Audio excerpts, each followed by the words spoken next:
राहुल रो जन्मदिन बड़ी खुशियाँ मनावे सा मनावे सा।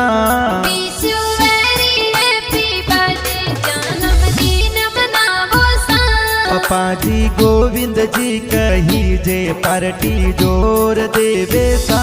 मम्मी जी देवी बहन कीजिए तो केक खिलावे सा।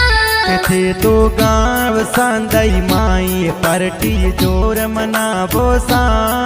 तो जियो हजारों साल राहुल दिल सुबदायो सा। मेरा परिवार खुशियाँ मनावे बर्थडे पार्टी मनावे सा।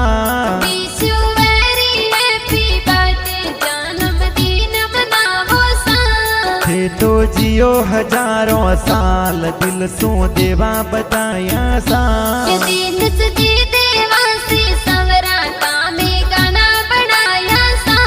बाजे जय मोमा जी स्टूडियो में प्यारा गाना।